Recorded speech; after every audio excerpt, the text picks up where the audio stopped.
So it's been 1 year. 1 year of owning this chair, and I spent a lot of time in it. And you guys are very passionate about a gaming chair. It's a very interesting concept. So let's talk about it.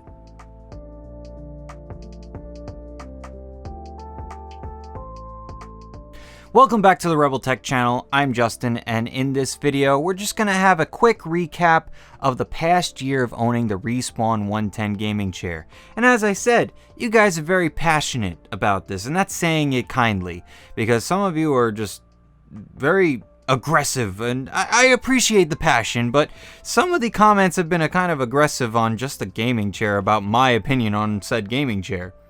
And there's certain criticisms about it. There's certain things that aren't great about it. But for the most part, I haven't had a bad experience with it. It is sturdy.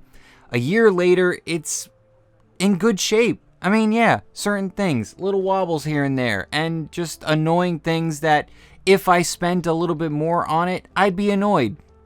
But for the $150 mark, which as of recording this, July 31st, 2021, it is $150 at multiple places. So don't just go off of Amazon. You got Walmart, you got Sam's Club, you got a ton of other places, at least in the United States. I don't know about internationally, but there are a ton of places that have it available at a decent price. And some places that are a little bit sketchy. Some websites say they're under $100, but I don't know. I'm waiting on a person who commented on one of my videos to let me know if it actually worked or if they got screwed or whatever it is. I'm waiting on a comment back. Hopefully I hear back from them. If they're watching this video, let me know. So as I said, this is going to be a quick video. Nothing crazy. Just a quick overview of my experience with the chair, how it's holding up over the past year. And it's easier if I explain it while I'm sitting in it. And I mentioned some things in the previous video, the 6-month update, that I did some modifications, but there is one major one that I will point out in this video at the end. So, sitting in it right now, the cushion itself, the butt part, is fine. There's no problems. It's obviously indented with my ass, for lack of better terms, and it's just it's fine. The cushion hasn't really deflated in any way.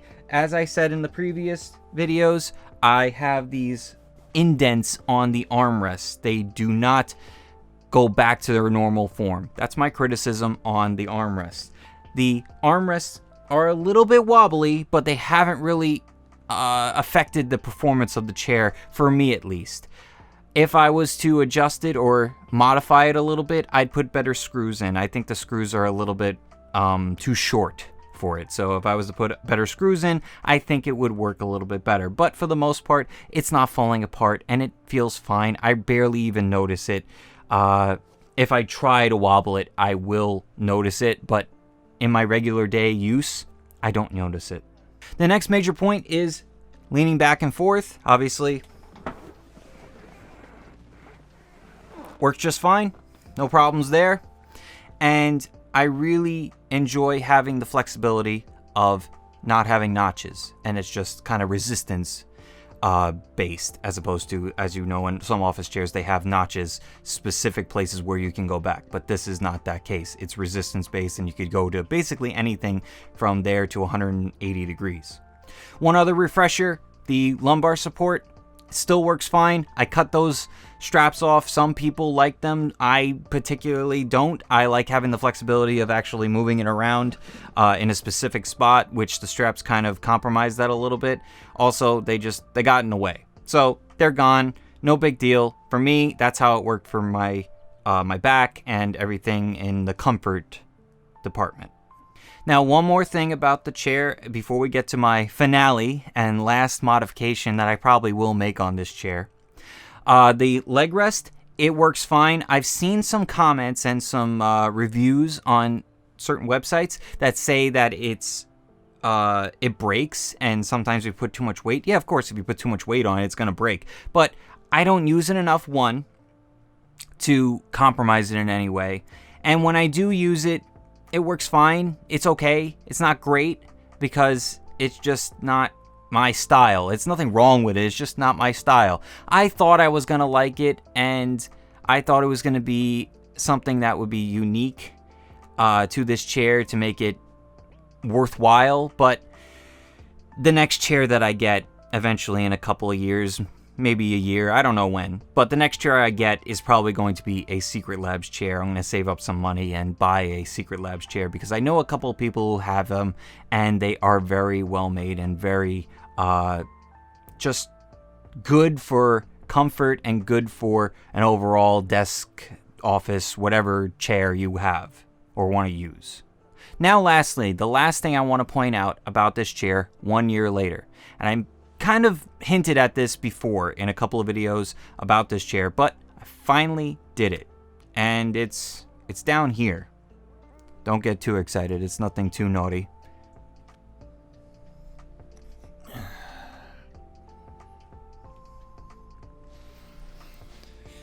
So, as I do my best draw me like your French girl kind of impersonation, I told you it wasn't too naughty. These wheels, they're different.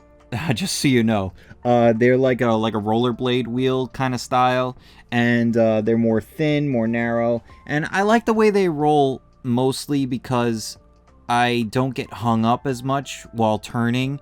I get hung up a little bit, but not as frequently as I was before. And I like the way they perform. I mean, it's a $30 investment for the 5 of them, so it's not a cheap investment, but it's a nice modification that makes the chair a little bit more for me. And the floor that I have here, it's a very like tough and rough carpet, so it's not like thick or anything like that. So it's maybe, I guess, 1/4 inch thick, and it's very fine, for lack of better terms, like a fine feel to it. So that's just what I'm dealing with. That's something that a lot of people have used. I've seen a lot of people modify their office chairs to have these types of wheels because they roll a lot better and they don't get stuff hung up inside them as much. I've seen a lot of people say like, oh, it gets caught in the carpet or whatever it is, whatever carpet you may have.